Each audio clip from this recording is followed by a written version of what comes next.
Love story की शुरुआत उस समय से होती है जब विकास नाम का लड़का फेसबुक पर एक अनजान लड़की से प्यार कर बैठता है। धीरे धीरे जब उसे फेसबुक पर उस लड़की की हकीकत सामने आई तो बहुत पछताया। क्या आप जानना चाहते हैं कि आखिरकार विकास के साथ क्या हुआ? तो इस स्टोरी को पूरा ज़रूर सुनें। विकास कॉलेज में पढ़ाई करता था। उस समय उसके पास एक एंड्रॉयड मोबाइल था जिसमें वह सबसे अधिक फेसबुक का उपयोग करता था। वह लड़कों के अलावा अनजान लड़कियों को आगे से फ्रेंड रिक्वेस्ट भेजता, लेकिन कई लड़कियां उसकी फ्रेंड रिक्वेस्ट को स्वीकार नहीं करती थीं। परंतु कई लड़कियां ऐसी होती थीं जो फ्रेंड रिक्वेस्ट स्वीकार करके उससे बातचीत करती थीं। एक दिन की बात है जब विकास शाम को फेसबुक पर ऑनलाइन था। उस समय उसने प्रीति नाम की लड़की की फेसबुक आईडी देखी। पहली नज़र में ही विकास को उस लड़की की फ़ोटो पसंद आई और उसने उसको फ्रेंड रिक्वेस्ट भेज दी। कुछ देर बाद उस लड़की ने विकास को फ्रेंड रिक्वेस्ट को स्वीकार कर लिया। धीरे धीरे दोनों के बीच हाय हेलो से बातचीत की शुरुआत हुई। कुछ दिनों के बीच दोनों के बीच हेलो हाय कैसे हो, क्या हाल है, क्या कर रही हो, खाना खाया या नहीं, इस तरीके के मैसेज के जरिए बातचीत होती रही।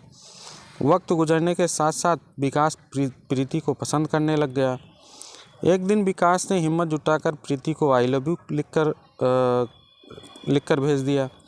थोड़ी देर बाद जब जवाब में प्रीति ने भी आई लव यू टू लिखकर दिया था। अब दोनों एक दूसरे को प्यार का इजहार कर चुके थे। विकास प्रीति के साथ फेसबुक मैसेंजर पर रोमांटिक बातें करने लग गया। इधर प्रीति भी विकास से रोमांटिक बातें करती थी।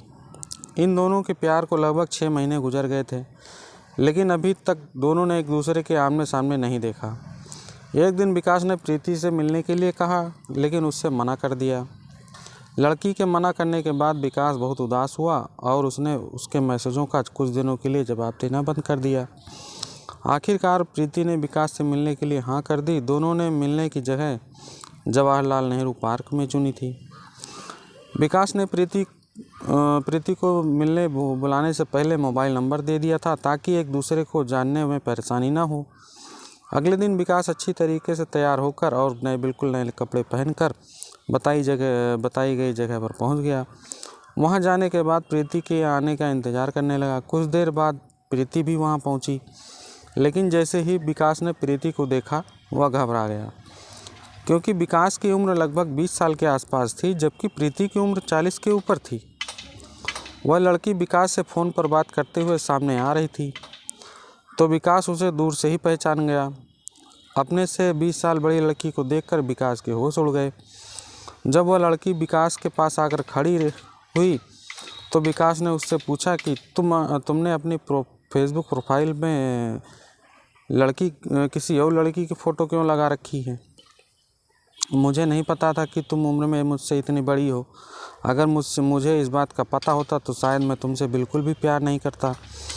इतना कहने के बाद विकास प्रीति के पास से चला जाता है। प्रीति विकास को जाता देखकर उसे आवाज़ लगाने लगती है, लेकिन वह पीछे मुड़कर नहीं देखता।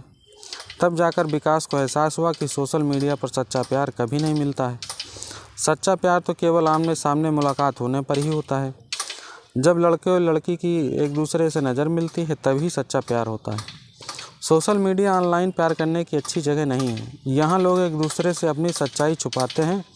उसके बाद विकास ने कभी भी फेसबुक पर किसी भी लड़की को आगे से फ्रेंड रिक्वेस्ट नहीं भेजी और ना ही ऑनलाइन प्यार करने की सोची। पहली बार विकास ने प्यार के चक्कर में पड़कर इतना बड़ा धोखा खाया, लेकिन यह एक बुरा सपना सोचकर विकास कुछ दिनों में सारी बातें भूल गया। उसके बाद विकास ने अपनी पढ़ाई पर पूरा ध्यान दिया, जिसकी वजह से आज वह रेलवे विभाग में नौकरी कर रहा है। अब कुछ दिनों बाद ही विकास की शादी होने वाली है। तो दोस्तों, अगर आप भी सोशल मीडिया पर सच्चे प्यार की तलाश कर रहे हैं तो यह पूरी तरीके से असंभव है, क्योंकि आज के वर्तमान समय में कई लड़के भी फेसबुक पर लड़कियों के नाम से आईडी बनाकर फ्रॉड कर रहे हैं। इसलिए मैं आपसे निवेदन करता हूं कि ऑनलाइन प्यार करने के बारे में बिल्कुल न सोचें। ऑनलाइन प्यार के चक्कर में आपको एक बड़ी कीमत चुकानी पड़ सकती है। सच्चा प्यार उसी से करो जिसको आप अच्छी तरीके से जानते हो। धन्यवाद।